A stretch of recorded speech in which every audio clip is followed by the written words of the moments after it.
Welcome to Life Stories, where we share real-life experiences that touch the heart and inspire change. Today's story is one of betrayal, family, and the pursuit of justice. It's about a woman who discovered that her sister had secretly sold their late grandmother's house, taking all the money for herself. What follows is a battle that will leave you on the edge of your seat, a journey through deceit, heartbreak, and the fight for what's right. Make sure to subscribe to our channel to hear the full story and follow along with more emotional tales that will stay with you. Let's dive into today's story. The old house was more than just bricks and mortar to me. It was the place where my childhood was spent, where I ran barefoot through the garden, where the scent of my grandmother's lavender soap lingered in the air, and where the creaky floors underfoot seemed to whisper stories from the past. The house had always been a sanctuary. When life got hard, when the weight of the world pressed too heavily on my chest, it was that house that gave me comfort. It was gone, sold without a single word from my ex. I remember standing there in the living room, staring at Emily with disbelief, unable to process what she was telling me. She was standing in front of me, arms crossed, chin raised, that smug look on her face, as though she were daring me to react. The walls still had that hideous green wallpaper my grandmother had refused to replace for 50 years. I had hated it as a child. But now, standing there, it felt strangely familiar. The scent of old books mingled with the faint lavender fragrance of my grandmother's presence. It felt like home, yet it wasn't. It was no longer ours. I sold it, Emily said flatly, breaking my reverie. Grandma's house. It's gone. New owners move in next week. The words hung in the air like a weight too heavy to bear. I was frozen in place. My mind was racing. I couldn't believe what I was hearing. What do you mean? You sold it? My voice cracked, a mix of confusion and rising panic.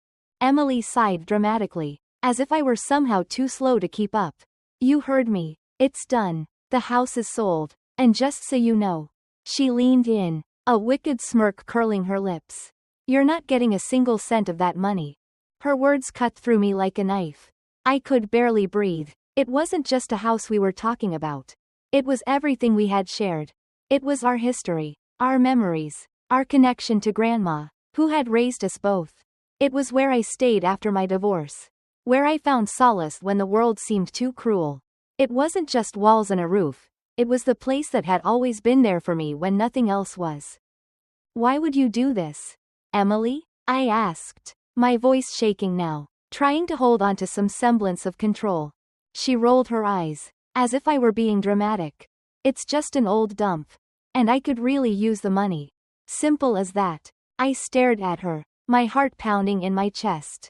You could use the money? I echoed, as though the absurdity of the statement alone should have been enough to make her realize how heartless she sounded. But no, she was beyond reason. Don't act so shocked, she sneered. You know Grandma always loved me more. She wanted me to have a better life. Besides, she smiled, and for a fleeting moment, I wanted to slap that smile off her face. You'll never see a dime of that money. I felt like the ground had been ripped from beneath me. My hands clenched into fists at my sides. I didn't trust myself to say anything else. Not if I wanted to avoid saying things I would regret. So, I turned and walked out of that house. The house that had once been a sanctuary. Now nothing more than a painful reminder of betrayal. The next few weeks passed in a haze. I told myself that it was just a house. That the memories were what mattered. Not the building. But I couldn't escape the emptiness that lingered in the pit of my stomach. I barely spoke to Emily, who seemed completely unfazed, too busy spending the money from the sale on shopping sprees and vacation getaways. She never once acknowledged the weight of what she had done. Never once showed any regret or guilt. For her, it had been a business transaction, nothing more. For me, it felt like she had sold a part of me. A part of our shared history. Something irreplaceable. Every time I thought about the house, I was flooded with memories. The summers spent baking cookies in the too small kitchen while Grandma told us stories about her youth. The times I stayed there when things fell apart in my life, after my divorce. When I had nowhere else to go. The house had been my rock. And now, it was gone. I told myself to let it go. But the betrayal was too deep. How could Emily do this? How could she take something so precious and turn it into a transaction? A few weeks later, my phone rang. It was a number I didn't recognize. I nearly didn't answer, but something in my gut told me I should. Hello? Hi. Is this my name? A man's voice asked. Yeah. Who is this? My name's Jason. I just bought your grandmother's house. Listen, I know this might sound strange, but I found something in the attic. And I think you might want to come over. It changes everything. I felt a lump form in my throat. My grandmother's house? What could possibly change everything? I was already walking out the door before I even realized it. As I drove, my mind raced. I had no idea what Jason was talking about. But part of me hoped he had found some old memento, perhaps a photograph or a letter from Grandma. Maybe something that would make all the pain worth it. But deep down, I knew something was off. Something told me that Jason's words would alter everything in ways I couldn't yet understand. The drive to my grandmother's house felt like it took an eternity. I gripped the steering wheel so tightly that my knuckles turned white. The road seemed to stretch on forever. But it was more than just the distance that felt endless. It was the weight of the emotions swirling in my chest. I couldn't shake the feeling that something monumental was about to happen. My heart pounded in my ears. And every thought I had was tangled in the confusion and anger I still felt about Emily's betrayal. When I pulled up in front of the house, I felt a cold sense of finality. The porch light was on, casting a faint yellow glow on the front steps. But the windows were dark. Empty. It didn't feel like home anymore. It was just a building. A shell of what it once was. Jason stood waiting by the front door. Tall and thin, his baseball cap pulled low over his brow. He nodded at me when he saw me approach. You made it, he said, gesturing toward the door. I wasn't sure if I should call you. But once I found what I did, I figured you'd want to see it. I followed him inside, my steps hesitant. There was a strange unease in the air. Something off about the whole situation. But I couldn't put my finger on it. The hallway was the same, narrow and lined with faded family photographs. The smell of dust mixed with the remnants of lavender still hanging in the air. My heart clenched. Jason led me up the stairs to the attic. A place I hadn't been in years. The pull-down ladder creaked under our weight as we climbed up.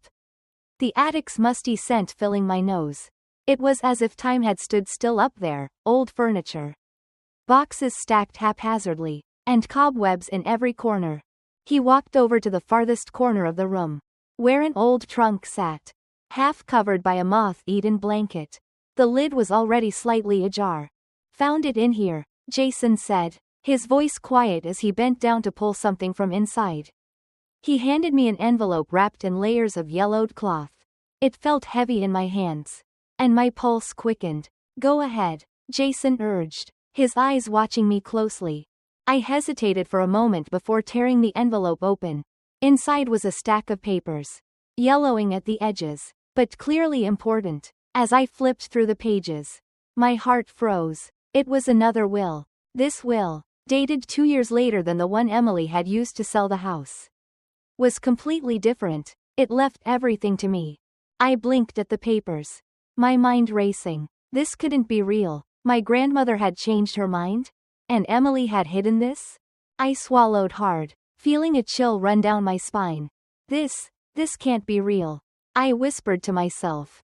Jason crossed his arms, his voice steady. I thought the same thing. But I had a buddy of mine look at it, a lawyer. He says it's legitimate. The air around me felt thick, suffocating. It all started to click into place. Emily had gone through Grandma's paperwork after she passed away. She was the one who had handled everything. And she must have found a second will and hidden it. She knew that Grandma had changed her mind. But instead of honoring her wishes, she sold the house and kept all the money for herself. I felt a wave of nausea roll over me. She lied, she stole, and she thought she'd gotten away with it. This is fraud, I whispered, my voice barely above a breath. She's going to pay for this. Jason nodded, but there was a slight hesitation in his expression. Look, I don't know the whole story. But if this will is real, then what she did, that's illegal. I felt like I was about to explode. I had to do something. I couldn't just let Emily get away with this. Not after everything. The betrayal, The lies. The way she had crushed my trust. I took a deep breath, trying to steady my shaking hands. I'm going to make her pay for this. I didn't sleep that night. I spent hours reading through the will, taking photos of the pages, and sending them to a lawyer friend of mine. He called me at 6 a.m., sounding just as stunned as I felt. "This is real," he said, his voice grave. "And if your sister knew about this and still went ahead with selling the house, she's in deep trouble." I didn't hear the rest of what he said. My mind was already racing. I was dialing Emily's number before I even knew what I was doing. She picked up on the fourth ring, sounding groggy and annoyed. "What do you want?" "You knew," I said, my voice calm but thick with anger. "You knew about Grandma's real will." There was a long silence on the other end. Then she scoffed, as if she didn't care. "Knew what? Don't play dumb. Emily, you found the real will, didn't you? And instead of telling me, you hid it. You sold the house and kept all the money, knowing it wasn't yours to take." I could hear her laugh nervously, as though she didn't know how to cover up the truth anymore. "I have no idea what you're talking about. You're lying," I said, my voice shaking with fury now. "I'm coming for you, Emily. You're going to pay for this." There was a long silence before she finally spoke again, her voice dripping with disdain. "Prove it." I didn't say anything more. I hung up, but the weight of what she had done was already sinking in. She was going to regret this. I was going to make sure of it. The days that followed felt like a blur, each one heavier than the last. I couldn't escape the thought of the hidden will. It gnawed at me. Each time I thought of how Emily had stolen from me, how she had used my grandmother's memory as leverage for her own greed. I couldn't get her smug face out of my mind. Her words, dripping with false sympathy, still echoed in my ears. "You'll never see a dime of that money." It stung even more now, knowing that everything she had taken from me, everything she had destroyed, had been for nothing. Grandma had left it all to me, and Emily had betrayed both her and me. But that wasn't the end of it. I had made up my mind to take action. There was no way I was going to let her get away with this. I spent the next few days consulting with lawyers, gathering evidence, and preparing for what was going to be a long, painful fight. The weight of the situation was heavier than anything I'd ever dealt with. But something inside me told me that this wasn't just about the house or the money. It was about standing up for what was right. For the love my grandmother had given me, and for the years of memories she had built within those walls. One morning, just after the sun rose, I received a call from my lawyer. "It's real," he said, his voice tight. "This changes everything. If Emily knew about this will and still sold the house, she's in a lot of trouble. You need to act fast." I didn't waste a second. I instructed my lawyer to file a lawsuit, a motion to reverse the sale, and a demand for the money that Emily had stolen. The process was long, drawn out, and emotionally exhausting, but I couldn't stop now. There was too much at stake. This wasn't just a fight for money or property, it was a fight for justice. The legal documents were sent to Emily, and it didn't take long before I heard from her. She called, her voice trembling with anger. "You have no right to do this," she shouted through the phone. "You have no right to take what's mine." I couldn't help but laugh. "What's yours? You lied to me, Emily. You stole from me. You sold something that wasn't yours to sell. And now you're going to pay for it." The phone call ended abruptly, and I felt a strange sense of calm wash over me. For the first time since Grandma had passed, I was doing something that felt right.